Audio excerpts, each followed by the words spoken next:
بقرہ عید کیوں بنائی جاتی ہے؟ السلام علیکم۔ آج کی ویڈیو میں ہم آپ کو بتائیں گے بقرہ عید کیوں بنائی جاتی ہے۔ بنا ویڈیو کو اسکپ کے لاسٹ تک ضرور دیکھیں، تبھی آپ پوری ایکسپلینیشن سمجھ پاؤ گے۔ تو شروع کرتے ہیں۔ بسم اللہ الرحمن الرحیم۔ بقرہ عید کا اصل نام عید الاضحیٰ ہے۔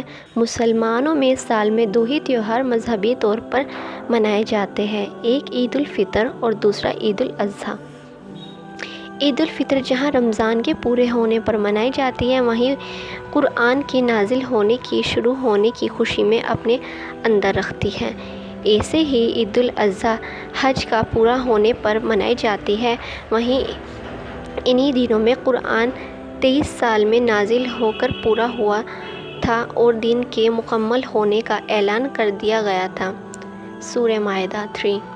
عید الاضحیٰ اصل میں حج سے جڑی ہوئی قربانی حج کا اہم ایک قصہ ہے۔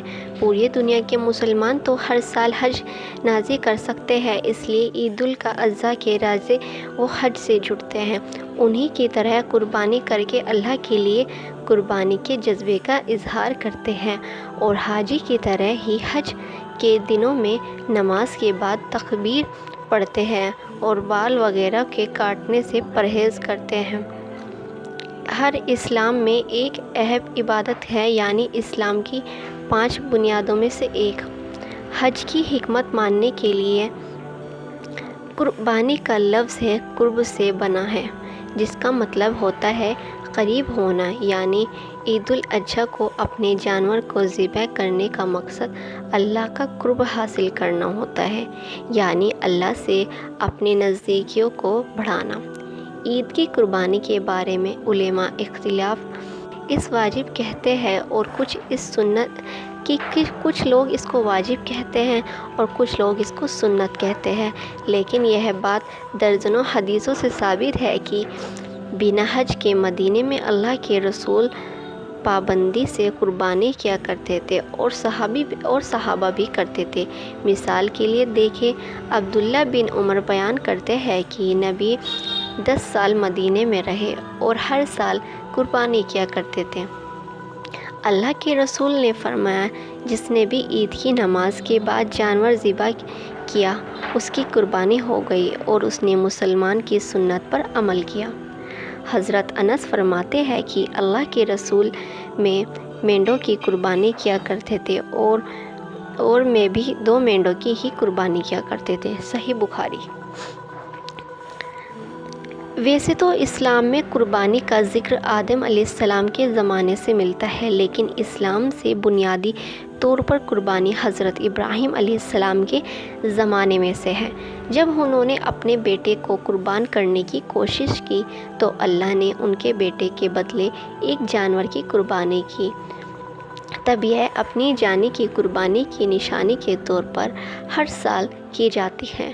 قربانی میں کئی حکمتیں ہیں، لیکن اس کا سب سے بڑا اہم فلسفہ یہ ہے کہ اللہ اپنے بندے کے لیے سب سے بڑھ کر ہے۔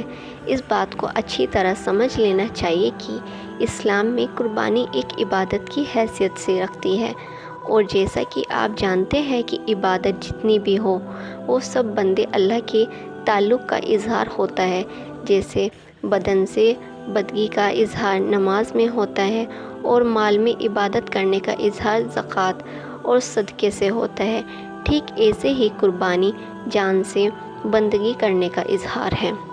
قربانی میں اپنے جانور کی جان کو اللہ کے نام سے ذبح کر کے اصلاً بندہ اسے جذبے کا اظہار کر رہا ہوتا ہے کہ میرا جان بھی اللہ کی دی ہوئی ہے، اور جس طرح آج میں اپنے جانور کی جان اللہ کے لیے دے رہا ہوں، اگر اللہ کا حکم ہوا تو اپنی جان بھی میں دینے کے لیے تیار ہوں۔ بے شک یہی وہ جذبہ ہے جو قربانی کی اصل روح ہے، اور اگر ہمارے اندر اپنے جانور کی قربانی کے ساتھ یہ جذبہ نہیں ہے تو یہ اصل قربانی نہیں ہے، پھر یہ ایسی ہے جیسے روز لوگ اپنے کھانے کے لیے جانور ذبح کرتے ہیں۔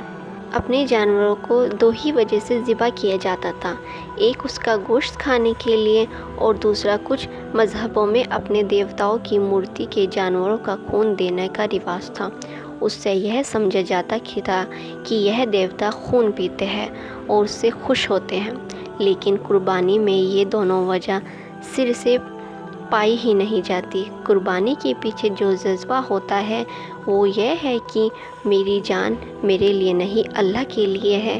یہی جذبہ قربانی کا مقصد ہے اور یہی جذبہ اللہ کا مطلوب ہے۔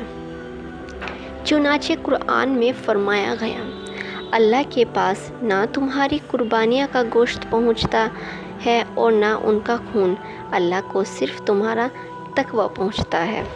سورہ حج 37۔ قربانی اس نعمت کا شکر بھی ہے کہ اللہ نے جانوروں کو ہمارے قابو میں کر دیا ہے، تو ہمیں شاید اس کا احساس ایسے نہیں کر سکتے، لیکن ہمارے پروج جانوروں ہی کے سہارے پلے بڑھے ہیں۔ کئی جانوروں کے ہم سے زیادہ طاقتور ہونے کے باوجود اللہ نے انہیں ہمارے قابو میں ایسے کیا بنا کسی مجبوری کے وہ ہمارے لیے کام کرتے رہے۔ ہم نے انہیں کھوٹے سے باندھا، انہیں خریدا بیچا، ان سے کھیتوں میں مشکل کام لیا، ان پر سواری کی اور بھاری سامان ڈھویا، بنا قیمت دی ان سے دودھ ملا۔ یہ سب کچھ ہمارے لیے صرف اس لیے ممکن ہوا کیونکہ اللہ نے انہیں ہمارے قابو میں رکھا۔ بے شک قربانی اس کا بھی شکر ادا کرتا ہے کہ اس میں آپ اپنے جانوروں کو اللہ کے لیے قربان کرتے ہیں۔ اس لیے قرآن میں ارشاد ہے، القرآن، اور ہم نے ہر امت کے لیے قربانی مقرر کی ہے تاکہ اللہ نے ان کو جو چوپائے بخشوں میں ہیں ان پر جو ذبح کرتے ہوئے اس کا نام لے۔ بس تمہارے معبود ایک ہی معبود ہے، اس لیے تمہیں اپنے آپ کو اسی کے حوالے کر دو اور خوشخبری دو ان لوگوں کو جن کے دل اللہ کے آگے جھکے ہوئے ہیں۔ سورہ حج 34۔ اللہ کے جانوروں کو اس لیے یوں تمہیں قابو میں کر دیا گیا تاکہ جس طرح اللہ نے تمہیں بنایا ہے اسی طرح اس کی بڑائی کرو اور نیک لوگوں اور آنے والی زندگی کی خوشخبری دو۔ سورہ حج 37۔ ایک اہم حکمت قربانی کی یہ بھی ہے کہ اس کے ذریعے حضرت ابراہیم اور ان کے پریوار کی توحید کے لیے کی جانے والی محنتیں، مشقتیں اور قربانیوں کو یاد کیا جائے۔ اس لمحے کو خاص کر دیا جائے جب حضرت ابراہیم کو خواب کے حکم دیا گیا کہ وہ اپنے بیٹے کو حضرت اسماعیل کو اللہ کے لیے قربان کر دیں۔ انہوں نے اس حکم پر اللہ کی ہی ٹھانی اور پھر اپنے بیٹے حضرت اسماعیل کو مشورہ کے لیے تو انہوں نے بھی خوشی میں اللہ پر قربان ہونے کا ظاہر کی۔ اس گھٹنا میں جہاں ایک طرف حضرت ابراہیم کے صبر کی وفاداری اور اللہ ہی کا ہونے کی تعلیم ہے، کیونکہ ایک باپ کے لیے اپنے بچے کی گردن پر چھری چلانا خود کو مار ڈالنے سے کہیں زیادہ مشکل کام ہے، وہیں ان کے بیٹے نے بھی اللہ کے آگے جھکنے میں کوئی کسرت نہیں چھوڑی۔ قرآن میں ان باپ بیٹوں کی بات چیت کچھ اس طرح نقل کی ہوئی ہے۔ ابراہیم نے کہا، اے میرے بیٹے، خواب میں تمہیں قربان کرتے ہوئے دیکھتا ہوں، تم بتاؤ اس کے بارے میں تمہاری کیا رائے ہے؟ بیٹے نے جواب دیا، ابو جان، آپ کو جو حکم دیا جا رہا ہے اسے ضرور پورا کیجیے، اگر اللہ نے چاہا تو آپ مجھے صبر کرنے والا ہی پائیں گے۔ سورہ صفات 102۔ کہ یہ جواب ابراہیم کے بیٹے کا ہی ہو سکتا تھا۔ اس میں حضرت اسماعیل کا کمال یہ ہی نہیں کہ قربان ہونے کے لیے تیار ہو گئے، بلکہ کمال یہ بھی ہے کہ اپنی اچھائی کو اللہ کی طرف منسوب کیا کہ اگر اللہ نے چاہا تو آپ مجھے صبر کرنے والا پائیں گے۔ اسی حوالے سے ایک اور حکمت اس حدیث میں بیان ہوئی۔ اللہ کے رسول صاحب نے پوچھا کہ اے اللہ کے رسول، یہ قربانی کیا ہے؟ آپ نے جواب دیا کہ تمہارے باپ ابراہیم کا طریقہ۔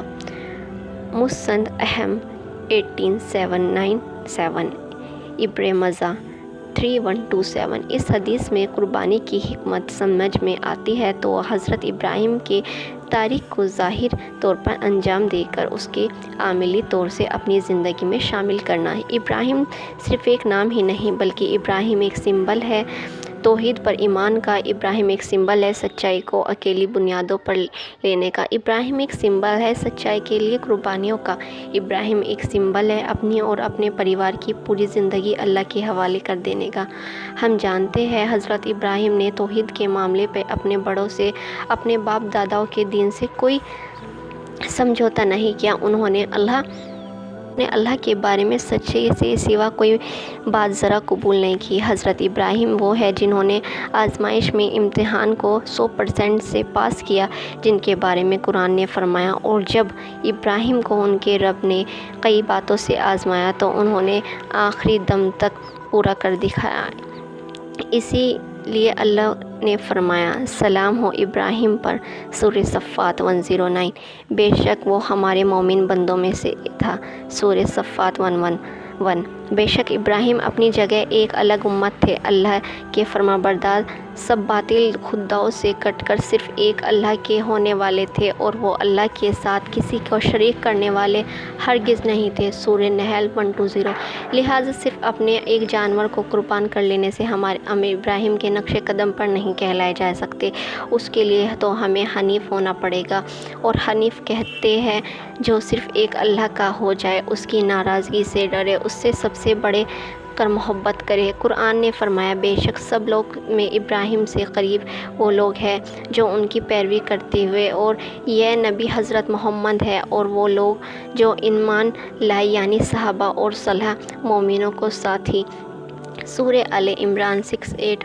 تو ایک طرف قربانی کا یہ عظیم مقصد ہے اور حکمت ہے، دوسری طرف عید الاضحیٰ کو ہمارے سخیا۔ اگر ہم کچھ کہنے کی ضرورت نہیں ہے، ہم میں سے ہر ایک خدا اپنے گربانوں میں جھانک کر دیکھ سکتا ہے کہ کیا واقعی عید الاضحیٰ کو میرے دل کی کیفیت وہ ہوتی ہے جو قربانی کا مقصد ہے، یہ ہم قربان صرف کھانا اور دکھاوے کے لیے کرتے ہیں۔ اگر آپ کو ہماری ویڈیو پسند آئی ہے تو ویڈیو کو لائک اور چینل کو